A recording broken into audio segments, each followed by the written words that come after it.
aspirants. Let us continue today with the topic Religious Movements Part 2. In the previous session, we studied about the causes for the rise of the religious movements in the 6th century BCE. We understood the various factors that gave birth to these two religious movements, Jainism and Buddhism. And especially, we emphasized and focused on the history of Buddhism in the previous session. Today, we are going to move ahead and study in depth about the second religious movement of the 6th century BCE, that was Jainism. All right, so let us understand the details of Jainism. Now, aspirants, Jainism was prevalent in India from a very long back. Long back in the sense, we all know that in Jainism, there are 24 Tirthankars. All right, there are 24 Tirthankars in Jainism.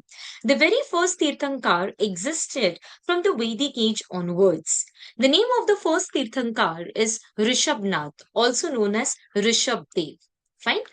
The 23rd Tirthankar. Now, out of the 24 Tirthankars, you need to know at least the names of few of them. I will be emphasizing on the names which you need to remember. So, the very first Tirthankar was Rishabhnath or the Rishabdev. So, from that point onwards, the Jain religion, in the sense, the ideas of Jainism were prevalent. Then the 23rd Tirthankar was Parshvanath. He was active in Varanasi, Uttar Pradesh.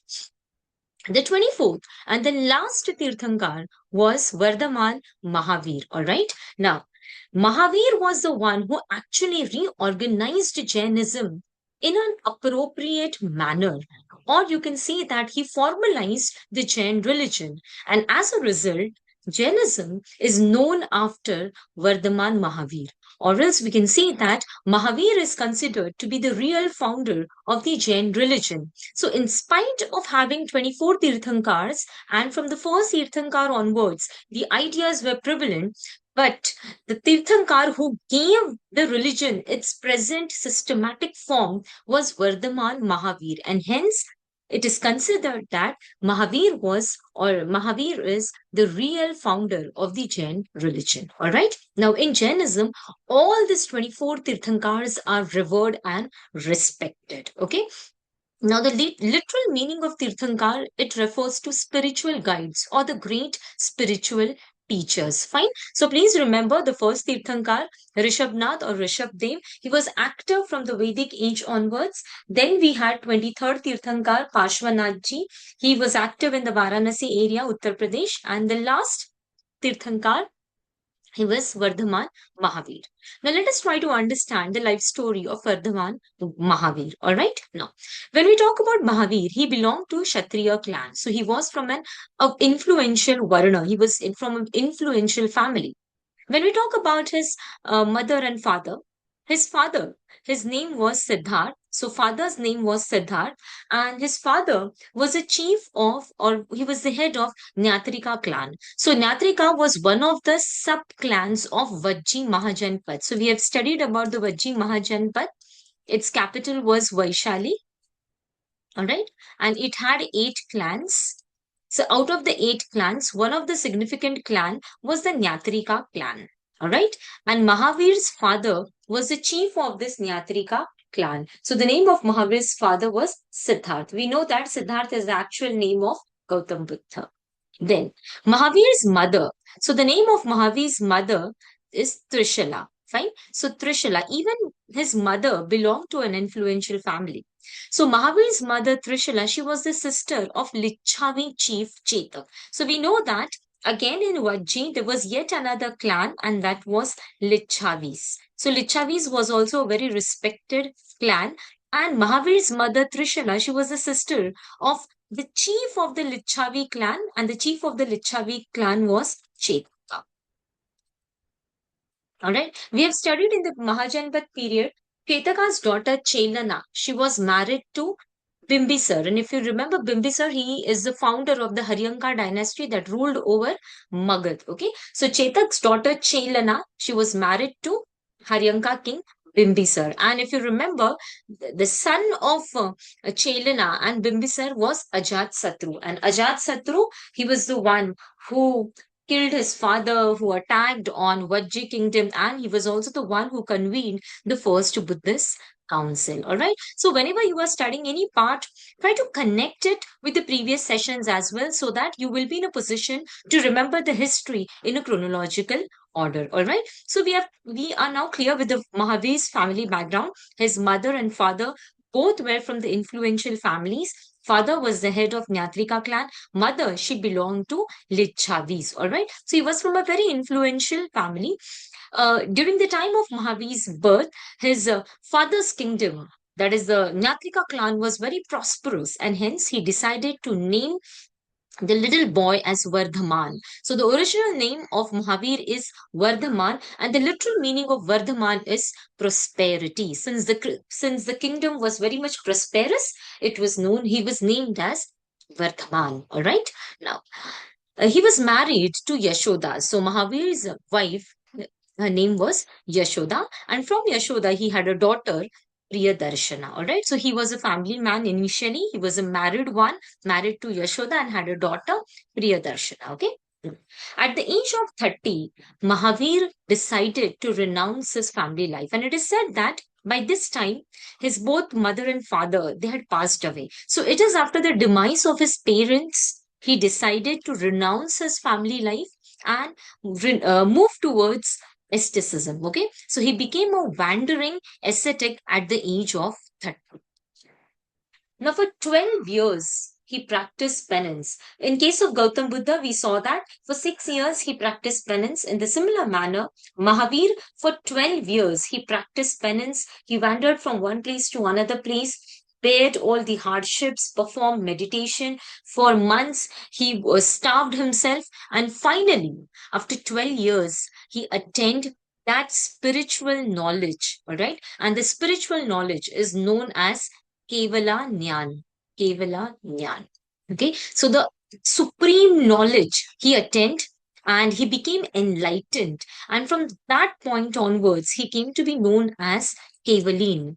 Kevalin, in the sense, the one who is omniscient, the one who has answers for everything, the one who is supreme intelligent. Okay, so please remember, Mahavir is known as Kevalin after he attained the Kaivalya Jnana. Kaivalya Jnana, that is the supreme spiritual knowledge which he attained after becoming enlightened. And from that point onwards, he was also known as Mahavir. So the literal meaning of Mahavir is Maha means great, Vir means hero. So he's known as the great hero in Jain religion. Okay, so Mahavir. Also, who is known as Jinnah. Jinnah literally means the one who has conquered all his desires, all his aspirations and desires and Trishna, Tanha, the one who has conquered his senses, one who has control over his senses, that person is known as Jinnah. So Mahavir is known as Jinnah. Jinnah, the one who has control all his senses, his desires, his aspirations, all right? And his followers are known as Jains or Jainas. Right? So these are the different epithets of Mahavir. You need to remember it. So original name is Vardhaman, owning to the prosperity of his parents' kingdom. Then he is known as Kaivalya because he attended Kaivalya Jnana. Then he is known as Mahavir, the great hero in Jainism. Then he is known as Jinnah, the one who has conquered all his senses. And also he is known as Nigrantha. Nigrantha.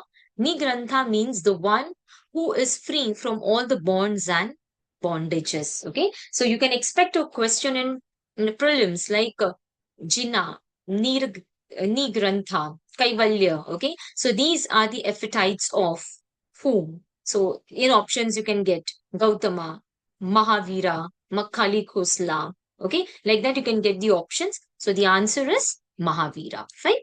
Finally, at Pava, near Rajagriha, he attained moksha. So at the age of 72, near Pava, near Rajagriha in Pava, he attained moksha. Fine. And we have seen in the beginning, Mahavir preached his philosophy in the language of the common man. And the language used by Mahavir was Prakrit. Okay, so he mainly used Prakrit. There are different variants of Prakrit, like we have Ardha Magdi. So he even used Ardha Magdi. So Ardhamagdi is a variant of Prakrit, and he also used Shauraseni. Shauraseni. Shauraseni and Ardhamagdi are the variants of Prakrit language. The main language is the Prakrit, but these are the regional variations of Prakrit, Ardhamagdi and Shauraseni. So even these languages were used by Jainism. They were used by Mahavir. All right. So this is a life story of Mahavir. We found that, yeah. So he was born in Kundagram. Kundagram, it's a village near Vaishali in Bihar. So remember this. He was born in Kundagram near Vaishali in Bihar. Then his parents belonged to a Kshatriya family. He belonged to a Kshatriya Varna. He was married to Yashoda, had a daughter, Priyadarshana. Then at the age of 30, he renounced his home and became an ascetic. After 12 years of penance, he attained the Kaivalya Jnana and he became Kevalin. Okay, and he is known by different epithets Mahavira, Jina, Nigrantha, and Kevalin. And finally, he attained Moksha near Rajagriha at Pap. All right, now the key teachings which we'll be studying in detail. So, he emphasized mainly on ahimsa, he emphasized on speaking the truth, satya. All right, so we'll be studying these teachings in depth. Apart from that, Jainism, it emphasizes on self discipline, regulation, compassion. Okay, all these are the essential things in order to achieve the path of moksha. And he says that in order to achieve moksha, you need to follow certain important Jain principles. So let us try to understand these important Jain principles. So, in order to attain the moksha, the principles which you need to follow are the very first one is three ratnas of Jainism. So, these are known as three ratnas. So, you can say that these are the three jewels of Jainism. So, you need to remember, you can remember it like KFC. Okay. So, K stands for right knowledge, F stands for right faith or belief, and C stands for right conduct. Okay, so these are the three jewels of Jainism. Already we had a previous year question on this. So do remember this. KFC is the shortcut to remember this. Okay, now when we talk about right knowledge, so what do we mean by this? To know the true nature of reality.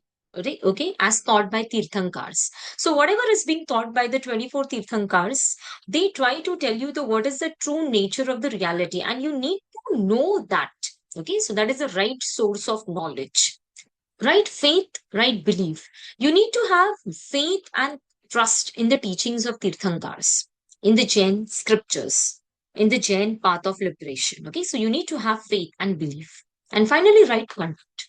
To follow the path of righteousness, conduct in thought, words, and deeds. Okay, so these are the three important jewels in Jainism known as the three ratnas or three jewels of Jainism. Then the next is five principles of Jainism. These are also known as five vows of Jainism. Okay, Vivratas. So the very first one is ahimsa.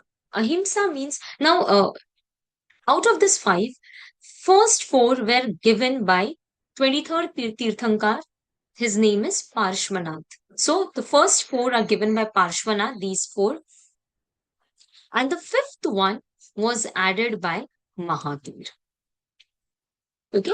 So these are the five vows, five oaths, five principles of Jainism. Please remember, first four already given by Parshvanath and the last one was added by Mahavir. Okay. So the first one is ahimsa. Ahimsa is non-violence. Okay. So do not harm any living being in thought, word and deed. So ahimsa not only it means a physical violence. It means that even by your words, you are not going to hurt the sentiments of others. Okay.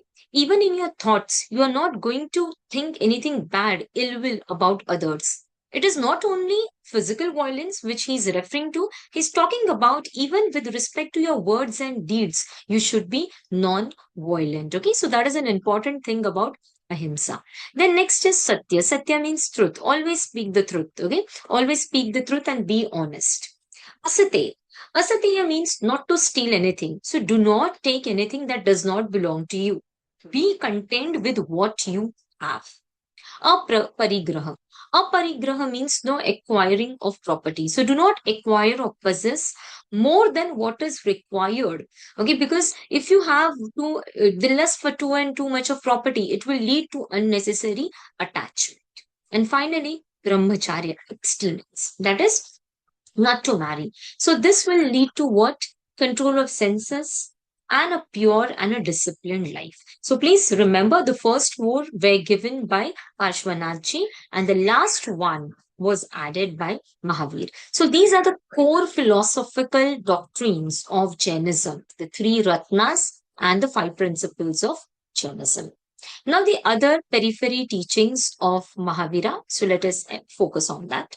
So, the tagline of Mahavira is Ahimsa Paramo Dharma. Non-violence is the supreme duty. Fine. Then, now, they believe in God. So, if you guys remember in Buddhism, we studied that Buddha was silent about the existence of God. He neither affirmed, neither negated the existence of God.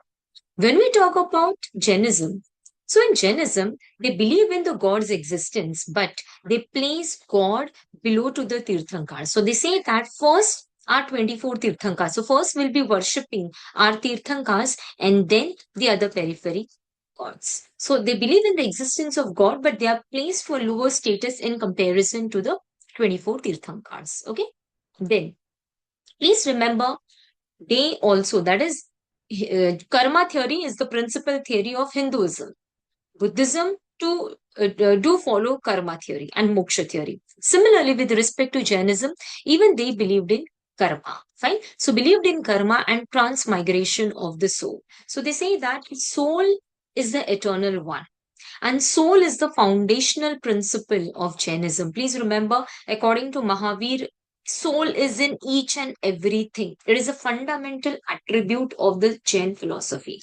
Mahavir says that the body dies, but the soul is eternal. It continues its journey. That is a transmigration. It takes one or the another form, depending upon your karma. So one will be punished or rewarded as per one's karma. Fine. So whenever if there is a MCQ and the MCQ is talking about soul, blindly take the answer as Jainism.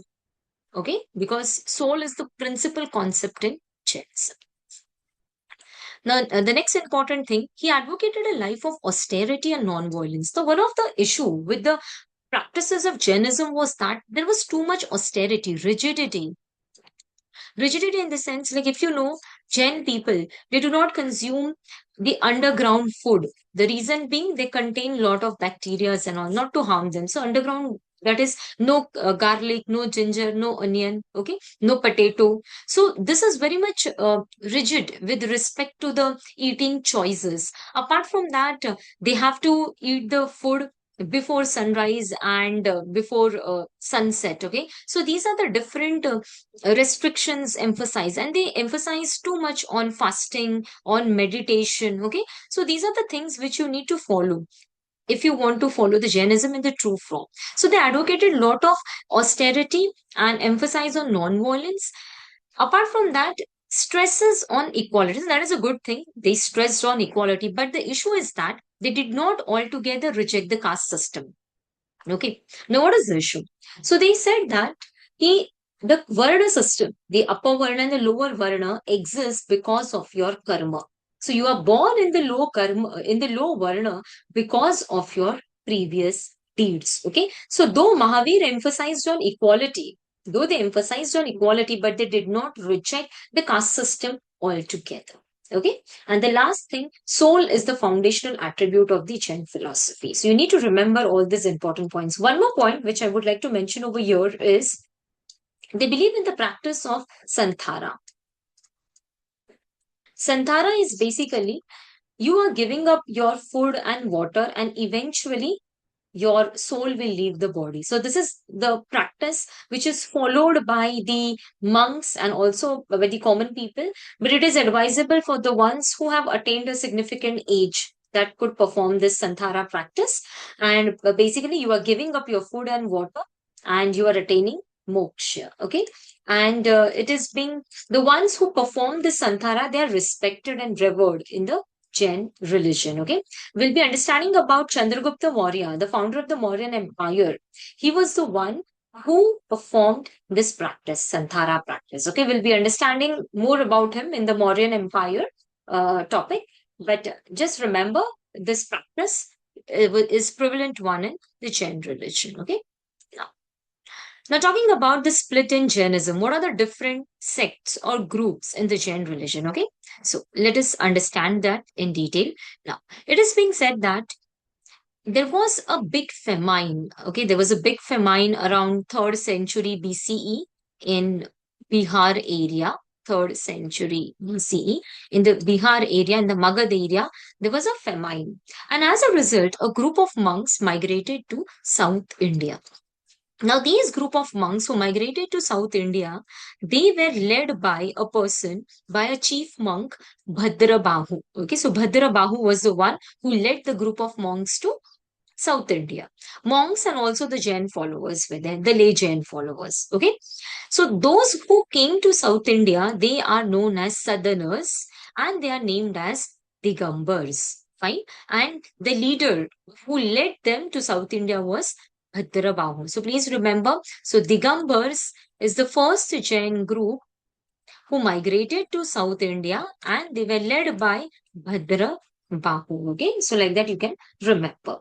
And the second group, which stayed in North India during the time of famines, that group, they are known as Northerners or Shwetambars, and they were led by Stulabhadra. So their leader was Stulabhadra. So SS you can remember, S for Shwetambar, S for Stulabhadra. So Stulabhadra was their leaders. So in this way, the two groups emerged. Once again, I'll repeat. Around 3rd century BCE, there was a great famine in the Magad area, and as a result, a group of Jain followers and monks led by Bhadra Bahu migrated to South India.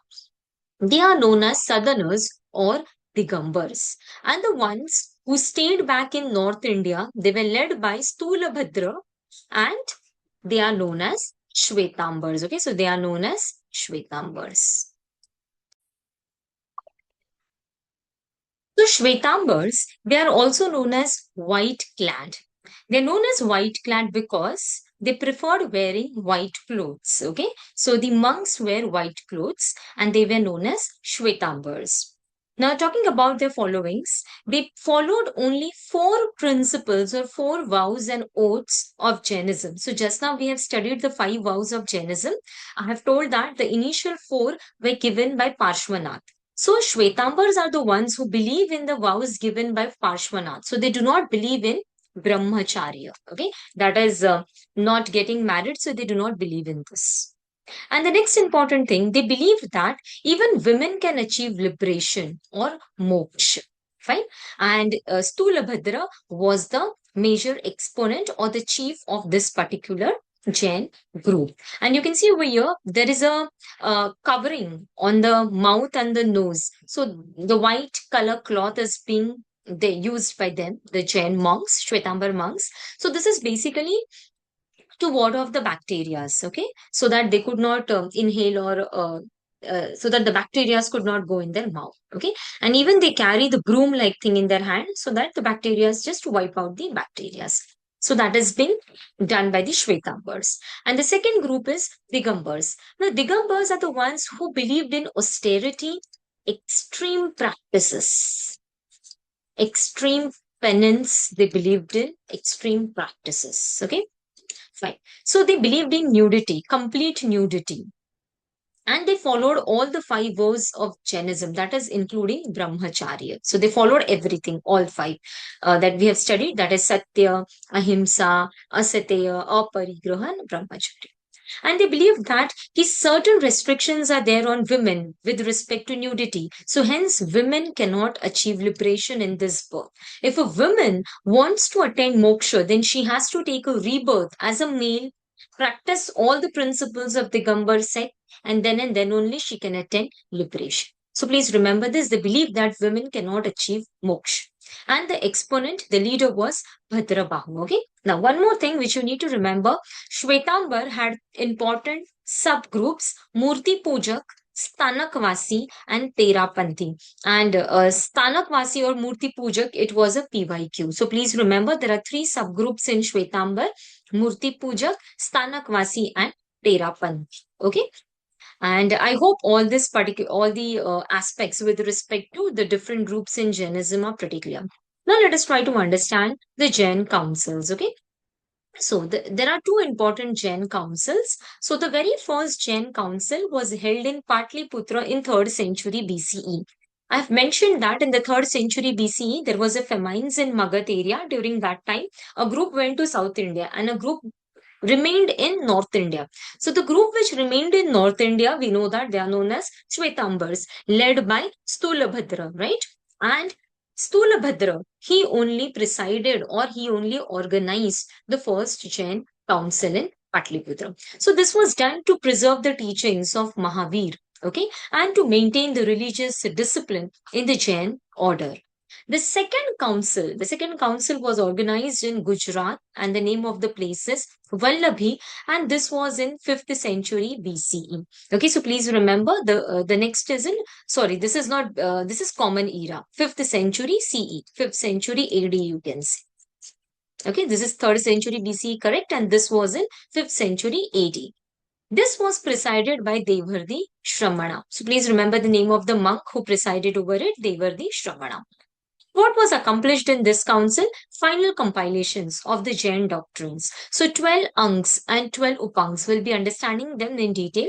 So they were compiled in the second Jain council. Okay. So to compile and authenticate Jain scriptures, that was the main goal of the second Jain council. So there are in all two Jain councils. The first one was organized at Patliputra, led by Stulabhadra, and the second one was organized in in Vallabhi, Gujarat, presided by Devardi Shramana, and that led to the compilation of 12 Angs and 12 Upangs. Okay, so we have completed the core Jain teachings. We have completed the two groups in Jainism.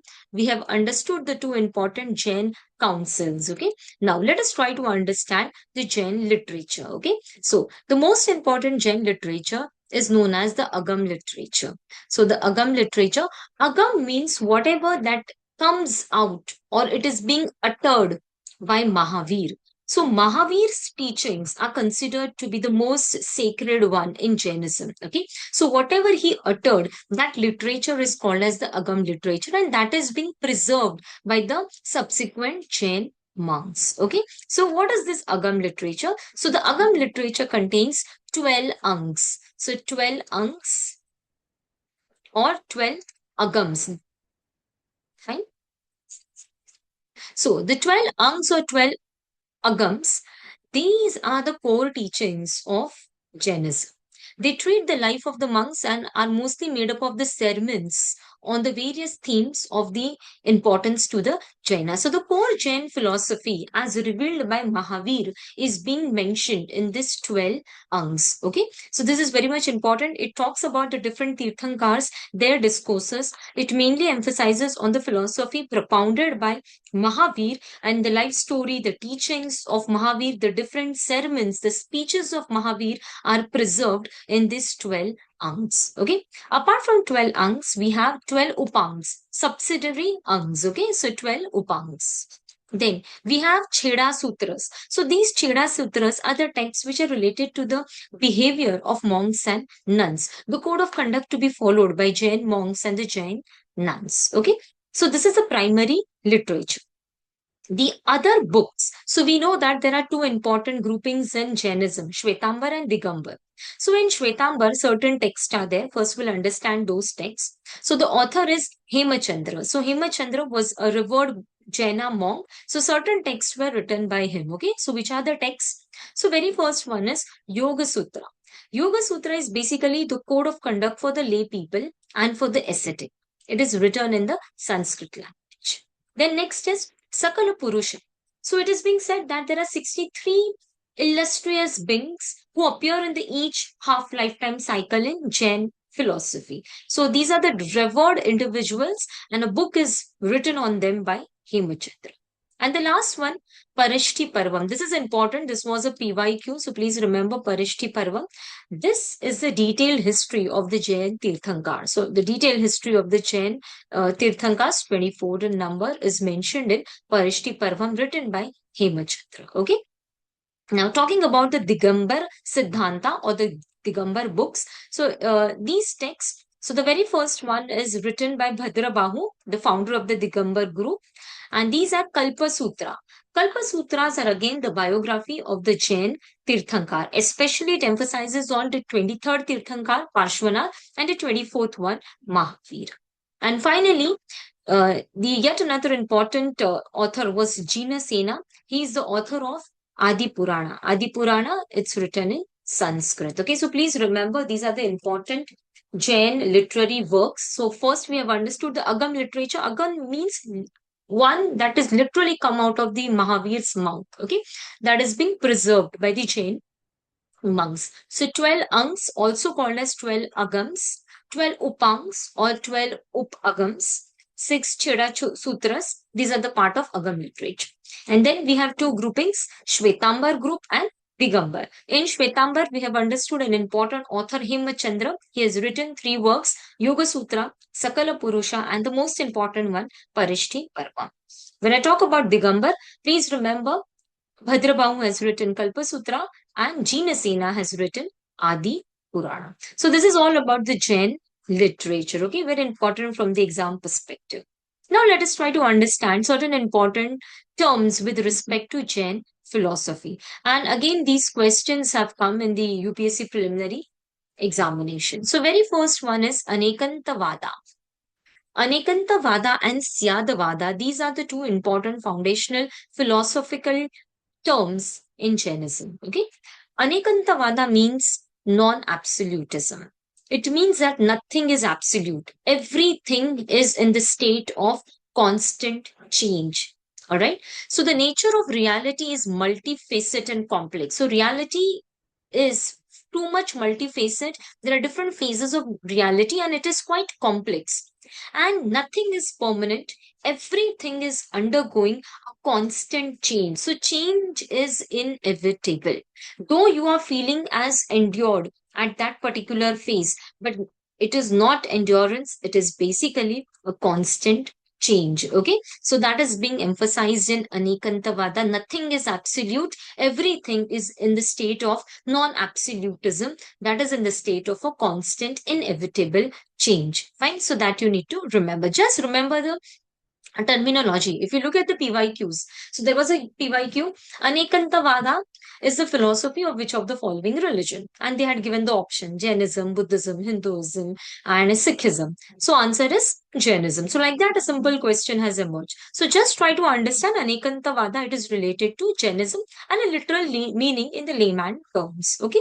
Next is Syadavada. Syadavada is conditional predication. It means that for every particular thing there could be diverse perspectives. Okay, there could be diverse opinions and possibilities. Like for example, if this is a glass, okay, so for this is a half filled or half empty depending upon a person. So one person could think that this is a half empty, for other could it could be a half filled glass. So every person has a different perspective looking at a different thing. So this is called as method of examining different possibilities. Okay, so these are the two important foundational terminologies with respect to the Jain philosophy, Anekantavada and Syadavada. Syadavada, that is conditional predication. For everything there are different possibilities and opinions. Okay, now talking about the Jain architecture. Now this is very important, Jain architecture. So the very first one, we have number of caves attributed to the Jain monks. Okay, so these caves are called as layana ya fir gufas, we say in the layman term gufas. So these are the Jain caves. Okay, so let us try to understand the important Jain caves. So very first one, Mangitungi cave, it's in Maharashtra. This is a cave attributed to the Jain monks. Then Gajapantha cave, again in Maharashtra. So these caves are in Nashik area. Okay, Udaygiri, Khandagiri. Now, these are the beautiful caves. They were commissioned under Kharavala king of Kalinga. So, there was a Kalinga dynasty that ruled in Orissa. Okay, so the famous king of this dynasty was Kharavela, and Kharavela had commissioned the construction of these caves, Udaygiri and Khandagiri caves, and then these caves were donated to the Jain monks. Okay, so please remember Udaygiri and Khandagiri caves in Orissa. Then one more cave in Orissa, Hathi Gumfa cave. It is nearby this Udaygiri Khandagiri caves only. And again, this was also commissioned by this Kharavela of Kalinga. So please remember, both these caves were commissioned by Kharavela king of Kalinga and then donated to the Jains. Okay. In Maharashtra, we have understood Mangitungi, Gajapantha. Then in Orissa, we have Udaygiri, Khandagiri, and Hathi Gumfa cave. Then one more in Maharashtra are the Ellora caves. Very important. Okay. Now, we have studied Ajanta caves in the previous session, and we understood that Ajanta are mainly known for Buddhism. So the murals in Ajanta are with respect to Buddhism. When I talk about Ellora caves are the group of diverse, it's not a single cave. There are a number of caves. So in the Ellora, we have certain caves dedicated to Buddhism, certain caves dedicated to Hinduism, and the cave number 30 to 35. These are attributed to Jainism. So Ellora caves numbering from 30 to 35 are attributed to Jainism. Attributed to Jainism in the sense we have over here Jain Tirthankar sculptures. Okay. Then in Tamil Nadu, we have an important cave attributed to Jain religion, and that is Sittana Vasal. So Sittana Vasal is a very important cave in Tamil Nadu. So do remember this. Okay. This was again a PYQ. Now, talking about the Jain, so these are the different Jain caves. I hope they are pretty clear. Mangitungi, Gajapantha, Udaygiri, Khandagiri, Hathi Gumfa, Sitta Navasal, and Ellora. Now, talking about the Jain temples. Jain temples are called as Jina Laya. Okay, so Jina Laya, it is the term for. So, if there is a question in prelims, what do you mean by Jina Laya? So, Jina Laya are nothing but the Jain temples. Okay, so do remember this. Fine. Now, the Jain temples are known for their intricate carvings. Okay, so they are beautiful temples made in white marble. Majority of the Jain temples are built using white marble, and they are known for intricate carvings, designs. Okay, so the important Jain temples to be remembered from the exam perspective are Dilwara temple. So they are the famous temples in Mount Abu, Rajasthan. Girnar in Gujarat, a very important place which is known for number of Jain temples. Similarly, Palitana. Palitana, it's again in Gujarat only. There is a hill, and there are around 800 small Jain temples. So please remember these important things. And Ranakpur. Ranakpur is also a famous place with respect to the Jain temples. Okay. Now, talking about the other important aspects of Jainism, statues. Okay. Let us try to understand the statues. So the very first one is the big statue of Bahubali Gomteshwar. So Shravan Belugola is the place in Karnataka where this statue is located. So I told you that Chandragupta Maurya went to South India. So the story is that actually Bhadra Bahu, we have understood that there are two groups in Jainism, Digambar and Shwetambar, right? So the Digambar chief Bhadra Bahu, he came to South India. Along with him, even Chandragupta Maurya came to South India, and it is at this place, Shravan Gola in Karnataka, where Chandragupta Maurya performed Santhara. Okay, and in this place, there is a big statue of a Jain revered figure, Gomteshwar, Bahubali Gomteshwar. Okay, so Bahubali Gomteshwar, he's considered to be an important figure in Jainism. He's considered to be the son of Rishabhdeva. He's considered to be the son of Rishabhdeva and the one who contributed to the Jain religion. Okay, and so there was a dynasty ruling in Karnataka, Eastern Ganga dynasty, and there was a minister. Chamundaraya was the minister in the Eastern Ganga dynasty. He commissioned the creation of this statue, Bahubali Gomteshwar statue. It is considered to be the world's tallest monolithic statue. Monolithic made up of a single stone. Okay, and after every 11 to 12 years they perform abhishek, and that abhishek is known as Mahamastak Abhishek. Mahamastak Abhishek, that is using aeroplanes and helicopters, milk and water and haldi, turmeric is being poured on this statue. So it's a very important event being celebrated in Karnataka, Shravanbelgola area. Okay, so this is a very important statue. The next important statue is the statue of Ahimsa. This is the statue of Rishabhnath or Rishabdev, the first Jain Tirthankar, and this is located in Maharashtra near the Mangitungi hills. Okay, so the Mangitungi caves we have seen in Nashik. There only there is a Mangitungi hill which houses this important statue of Ahimsa. Okay, so very important thing that you need to know. The next important thing which you need to know is the term Basadi. Now, this was a PYQ. Now, Basadis are nothing but Jain monastic establishments. We have studied in Buddhism two terms, Chaitya and Vihara. So, what were Viharas? Monastic establishments, right? Dwelling places of monks. In the similar manner, in South India, in Karnataka, we had Jain monastic establishments. They are referred to as Jain Basadis. So this was a PYQ. What are Basadis? So Basadis are basically Jain monastic establishments, especially in South India, to be precise, in Karnataka. Okay. Now, when I talk about the Jain temples, so Jain temples are exponents, or they are the combination of spirituality, art, and science. Okay, so many Jain temples exist in India, and one common thing which has been witnessed over here, that majority of the temples are made up of marble. They're made up of marble, and they are known for intricate, detailed carvings, fine carving. Okay, it's being done on the walls, on the pillars of the temples. Fine. Temples are known for the scientific detailing, that is basically the symmetrical details, the construction detailing. It's very much revered and visible in these Jain temples. Okay, and these are mainly the places for meditation. Fine. And use of pillars, domes, toranas, ornamental arches, okay, beautiful ceilings are the characteristics of these temples. And the temples are adorned with sculptures, animal, flower, mythological beings, geometrical patterns. Okay. The important Jain temples are, so the very first one is the Ranakpur Jain temple. It's in Rajasthan. It's a very beautiful temple. Then we have Dilbara temples in Mount Abu, again in Rajasthan, known for the execute we can say marble carving, okay, with fine detailing. Then Ranakpur Jain temple, okay, it is dedicated to Adhinatha. Then we have temples at Shravan Karnataka, okay, across the hills like Chandragiri and Vindhyagiri. Then Palitana, it's in Gujarat. 800 plus temples are there in the hill Shatrunjaya, right? So they reflect the Jain values of ahimsa, demonstrate a high level of Jain art. Okay. Also, it's a great contribution of Jainism to Indian art and culture and heritage. Okay. And these temples, they serve as a center of spiritual learning, okay, and inspiration. So these are all the important temples which you need to know.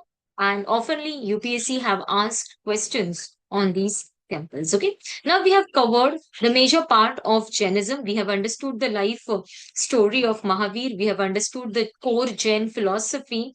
Then we have understood the different groupings in Jainism, Jain literature. All right. Now we'll be solving few MCQs in order to check our knowledge. Right. So many of the questions are PYQs from the UPSC preliminary examination. Fine. So the very first question you can see over here, which of the following statements is or are applicable to Jain doctrine? This is a PYQ, okay? So the very first statement is the surest way of annihilating karma is to practice penance.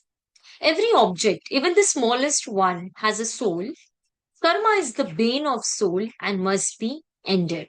So select the correct answer. So how many of the following statements are correct, or which of the following statements are correct with respect to Jain doctrines? Okay, you can think for a while and guess what would be the answer. Okay, let's solve this question. I've told you any statement containing soul with respect to Jainism, it's usually correct. Okay, so every object, even the smallest one, has a soul. It is absolutely correct. So you can see over here. So from the options, two. So one does not contain two. This is false. This is also incorrect. So answer is B or D. Now from B and D, I come to know that three is a common one over here. So statement number three is absolutely correct. Karma is the bane of soul and must be ended. Yes, the bad karma, it is bad thing for the soul and it must be ended. Actually, the framing should be the bad karma, but UPSC has mentioned only karma, and the final answer according to UPSC is 1, 2, 3. Okay. So the surest way of annihilating karma is to practice penance. It means that if you want to cancel, annihilate your bad karma, So the surest way, the best way is to practice penance. Yes, Jainism emphasizes on penance, austerity, rigidity, extreme practices. So all the three statements are absolutely correct. Okay. So I hope the question is pretty clear. So once again, every object, even the smallest particle, has a soul. Correct. Karma is the bane of the soul. Actually, we are referring to the bad karma. Okay, but it is not clearly mentioned over here. We need to assume it, and it must be ended. Yes, and even the first statement is correct. So answer is 1, 2, 3. Okay. Coming to the next question, with reference to the religious practices in India, Sthanakvasi sect belongs to. Okay, we have just now covered this. Sthanakvasi, it is a subgroup under Shwetambar, the main group under Jainism. Okay. So Jainism has two groups, Shwetambars and Digambars. We have over here Sthanakvasi, Murti Pujak and Terapan. Fine. So answer is Jainism. So such a simple question. Again, this was a PYQ. So if you know the basics, you will be in a position to answer such questions. Okay. Let us move ahead. Yeah. So this is again a PYQ. This appeared in 24 or 25. Okay. A simple question. So let us try to understand this. Souls are not only the property of animal and plant life, but also of rocks, running water, and many other natural objects not looked on as living by other religious sects. The above statement reflects one of the core beliefs of which of the following religious sects in ancient India. So I've already told you whenever the question is about souls, so by default the answer is Jainism. So Jainism says that not only animal and plant life, the living beings have the soul, but also in the non-living objects, soul is present. So soul is the foundational philosophy of the Jain religion. Okay, it teaches that every soul, every jiva, whether in the life or the non-life form, how small it is, how big it is, doesn't matter, but it contains soul. Okay, so that is a core belief of the Jain religion. So do remember this. Okay. Now let us move ahead. Solve another question. Yeah. Which of the following are the causes for the rise of Jainism and Buddhism? Again, a PYQ. Okay. So the causes for the rise of Jain religion and Buddhism. So we know that 6th century BCE, it is known for the rise of these two religious movements. Okay. Jainism and Buddhism. So what are the causes? The complex rituals and sacrifices of the later Vedic period, absolutely correct. Yes. So ritualism, which became a dominant aspect of the later Vedic religion, was one of the prominent factor for the rise of Jainism and Buddhism. The rigid caste system prevalent in India, yes, absolutely. The four varnas, okay, and the discriminatory practices prevalent in the caste system was one of the primary cause for the rise of these two religions. Vaishyas wanted to enhance their social status. Yes, we have studied that Vaishya, the merchant community, became economically very much prosperous because of the flourishing of the trade and commerce. But unfortunately, they did not enjoy the social status because of the Varna Pratha. Okay, so this is also correct. And the teachings of Upanishads were highly philosophical and not easily understood by all. Yes, the teaching of the Upanishads. Okay, so Upanishads talk about moksha, dharma, karma, and these teachings, they were in Sanskrit language, not easily understood by the common people. Whereas Mahavir and Buddha, they preached in the language of the common people. Yes, we saw that. Buddha preached in which language? Recall. Pali. Mahavir in Prakrit, Ardhamagdi, Shauraseni. So these languages were understood by the common people and hence they responded to the call of Mahavir and Buddha. So your answer is 1, 2, 3, 4. D is the answer. Okay, I hope this question is pretty clear. Okay, I'll just clear the drawings. Okay, let us move ahead. 5. Consider the following teachings of Vardhaman Mahavir. Okay, so which of the statements are correct? 5. He added the fifth vow of Brahmacharya, chastity, to the 4 vows taught by Parshvanath. He believed that all the objects, including stones, water, and fire, have souls. He preached in Ardhamagdi, which was the language of the common people. Okay, very simple question. We have discussed all these things. Try to guess what could be the answer. I hope you all have guessed it right because it's a very simple question. We have discussed it, all the concepts. So the very first statement is definitely correct. We have studied that Parshvanath gave the four principles of Jainism, to which the fifth one was added by Mahavir, which finally became the five vows. Correct? So this is absolutely correct. He believed that all objects, yes, just now we saw, they believe that everything has a soul. So soul is a foundational principle. He preached, just now I've explained that, Prakrit, its variants are Ardha Magdhi and Shauraseni. All these languages were used by Mahavir to preach his teachings. Okay, so answer is D, 1, 2, and 3. So all the statements are pretty correct. Okay, let us move ahead. Okay, so this is again a PYQ. Which of the following were common to both Jainism and Buddhism? Okay, so the very first statement, avoidance of, so common things you have to understand with respect to Jainism and Buddhism. Avoidance of extremities of penance and enjoyment, indifference to the authority of Vedas, denial of efficacy of rituals, non-injury to animal life. Okay, so try to guess which are the common things to both Jainism and Buddhism. Okay, what could be the answer? Okay, let us understand. So the first statement, avoidance of extremities of penance and enjoyment. So avoidance, no. In Jainism, they accept these extremities. In Buddhism, it's a milder form. Fine. So basically, statement number one is false. We have seen that Hinduism is the most liberal religion. There are no as such rules and regulations. Then we saw that Jainism believe in extremities, okay, extreme penance, extremities. Whereas Buddhism, it's a milder version. It is known as a middle path. Okay, so basically the statement number one is false. So if I cancel the statement number one, answer is 2, 3, 4 are correct. So let us try to understand 2, 3, 4. Indifference to the authority of Vedas. Yes. Both the religions, Jainism and Buddhism, both of them rejected the authority of Vedas. Okay, so both of them rejected Vedas. So remember this. Denial of efficacy of rituals, yes. Both Mahavir and Gautam Buddha said that there is no need to perform any rituals and sacrifice. They are futile, of no use. Non-injury to animal life, yes. Both of them were against animal sacrifice. Okay. So the answer is 2, 3, and I hope it is pretty clear. This was a PYQ. Okay. So try to solve such previous year questions which are also given in our portal, Topiqos.com. Okay. So you can solve over there the preliminary questions. Okay. Now, coming towards the mains perspective, what type of a question we can expect in the mains examination? So, in the mains examination, as I have already mentioned in GS1, paper 1, we have the topic Indian heritage and culture.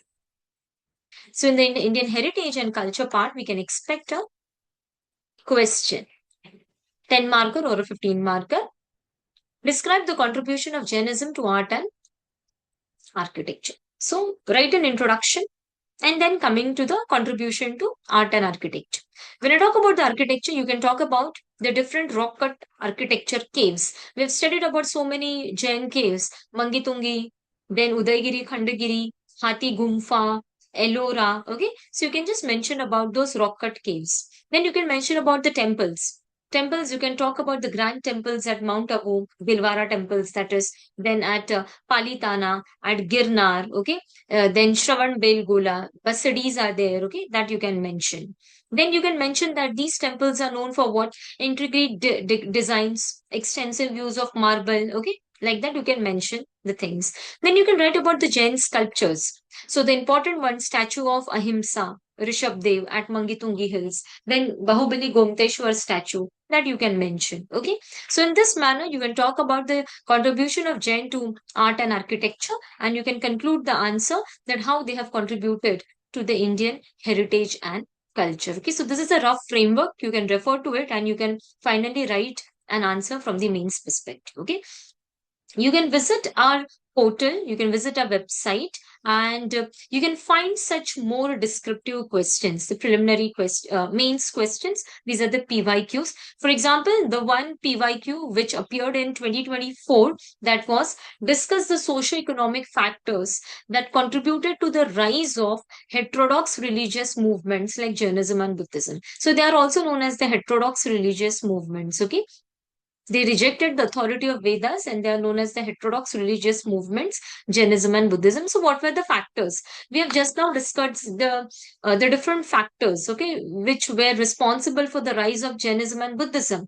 So, introduce it, right, that these two religions emerged as the reactionary religions to the prevailing circumstances in the later Vedic period. Okay, then write the causes: complex ritualism, rigid caste system, okay, then rise of Vaishyas, language barrier, all that things, okay. And then finally, conclude how these factors, they created a fertile ground for the new egalitarian philosophies, okay. So in this manner, try to attempt these questions. Overall, this topic is extremely important from both prelims and mains perspective. In prelims, every year we expect one or two MCQs from the topic Jainism and Buddhism, okay. So all the aspects, the core philosophies, the texts, the architecture, everything from these two topics are quite relevant for the preliminary examination. Not only this, from the mains perspective also, oftenly we expect questions on this topic. So visit our website, solve many such MCQs and descriptive questions in order to get hold over this important topic. Okay. I hope the topic is pretty clear. Thank you.